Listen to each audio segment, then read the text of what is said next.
അതുകൊണ്ട് 3 മാർക്കിന്റെ ഒരു ചോദ്യം നമ്മൾ പഠിക്കാൻ പോവാണ്. SCRT വന്നിട്ടുള്ള ക്വസ്റ്റ്യൻ ആണ്, ഇമ്പോർട്ടന്റ് ആണ്. നോക്കിക്കേ, സബ്ഷെൽ തന്നിട്ടുണ്ട്. n വാല്യൂ 3 ആണ്, l വാല്യൂ 2 ആണ്. Represent the given subshell.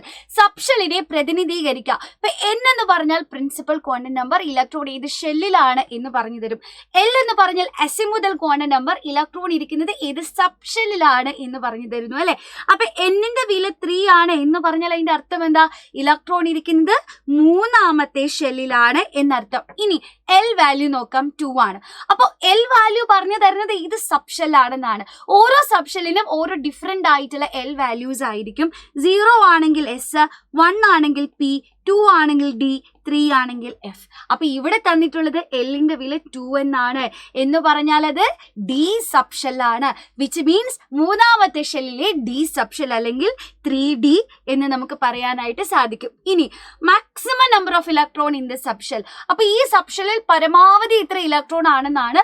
ഓരോ സബ്ഷെല്ലിലും ഉൾക്കൊള്ളുവാൻ കഴിയുന്ന ഇലക്ട്രോണുകളുടെ എണ്ണത്തിന് ഒരു ലിമിറ്റ് ഉണ്ട്. ഇപ്പൊ s ആണെങ്കിൽ 2 മാക്സിമം, p ആണെങ്കിൽ 6, d ആണെങ്കിൽ 10, f ആണെങ്കിൽ മാക്സിമം 14 ഇലക്ട്രോൺ ആണ്.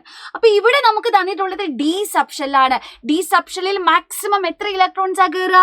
മാക്സിമം 10 ഇലക്ട്രോൺസ് ആയിരിക്കും ഇവിടെ കയറുന്നുണ്ടാവുക.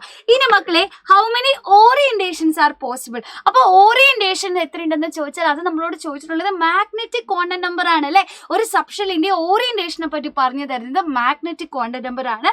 മാഗ്നറ്റിക് ക്വാണ്ടം നമ്പർ വെച്ചിട്ട് ഓറിയന്റേഷൻ കണ്ടെത്താനുള്ള ഇക്വേഷൻ എന്ന് പറയുന്നത് m is equal to 2 into l plus 1 ആണ്. l എന്ന് പറഞ്ഞാൽ അസിമുതൽ ക്വാണ്ടം നമ്പർ ആണ്. ഓക്കെ, അപ്പൊ ഇവിടെ അസിമുതൽ ക്വാണ്ടം നമ്പറിന്റെ വാല്യൂ ഓൾറെഡി ചോദ്യത്തിൽ നമുക്ക് തന്നിട്ടുണ്ട്, 2 എന്ന് തന്നിട്ടുണ്ട്. അപ്പൊ ഇനി ഈസി ആയിട്ട് നമുക്ക് ഉത്തരം കണ്ടുപിടിച്ചൂടെ? അപ്പൊ ഉത്തരം എത്രയാണെന്ന് താഴെ കമന്റ് ചെയ്യാം.